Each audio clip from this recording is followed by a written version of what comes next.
101.9 FM, your community radio station. Local radio by local people, 24/7. This is MMU Radio News.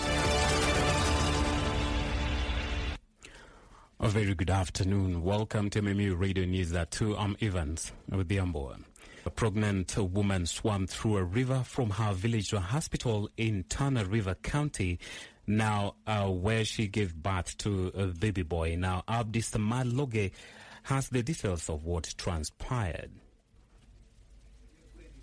The newborn named Mohammed Bilal is 4 days old today. Camera shy but brave enough to face the forces of nature to deliver her bundle of joy safely in a hospital. Sadia Mohamud is a story of bravery in the face of disaster. Sadia went to the camp's traditional masseuse for a massage which made her feel better. She went about her daily courses until later in the evening when the rain started to fall again. Sadia picked up a pace between walking and running. She was fast braving the heavy downpour towards the flood. Galole. She no longer felt the torrents. By the time her aunt and friend caught up with her, she was crossing the dangerous seasonal river that had claimed 2 lives in less than 2 weeks. Her aunt and 2 other women joined her and they held hands to cross the fast-moving river, wiggling their feet underwater. Reporting for MMU News Radio, I'm Abdisamad Loge.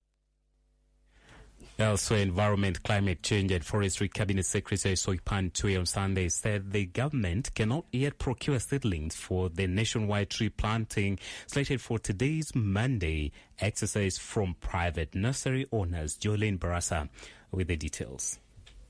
Tuya said that the government is using seedlings which have been approved by agricultural institutions such as Kenya Forestry Research Institute and Kenya Plant Health Inspectorate Service to ensure the guarantee of survival. He also said that they have been seeing private tree nursery owners coming out and really supporting the cause. Some are even donating the seedlings. They might be able to buy seedlings as the government right now, but there have been a lot of support for the private nursery owner. According to CS Tuya, the government is nonetheless working on a plan to incorporate private nursery owners into the picture by having KFC and Carefree certify the seeds for quality control. On the 13th only, on the day of Monday 13th. So if each Kenyan took upon themselves between Friday and Monday, even to do 2 seedlings, only 2 at the bare minimum, we will be able to reach 100 million seedlings. We have been working on a legal framework to amend our Climate Change Act to put in a solid framework on how to ensure transparency, integrity, and clear benefit sharing of carbon trading proceeds for communities and for government.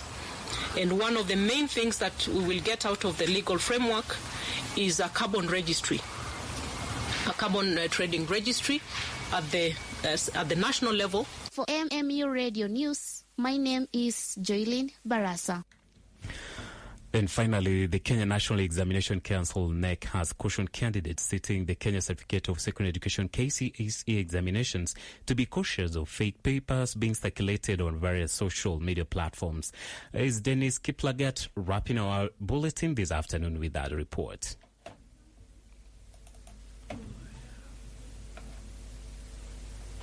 Next year, Dr. David Njera has confirmed that the examination papers being circulated on the social media platforms are ungenuine and are only meant to deceive those sitting KCSE. He said the new guidelines put in place by the Ministry of Education to curb exam malpractices are working well, and the exam council is determined to conduct credible results. Njagera revealed that 46 cases of malpractices have so far been reported in the country, saying the number has no significance in tainting the integrity of exam. Meanwhile, the next CEO said various measures have been employed to ensure schools in areas affected by ongoing heavy rains get the examination papers on time. As the national exam enters week 2, Njagera has hailed center managers and security officers for cooperation throughout the exercise. For MMU News, I'm Dennis Kiplagat.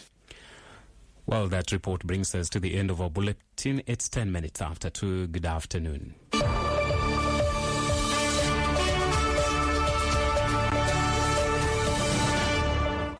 The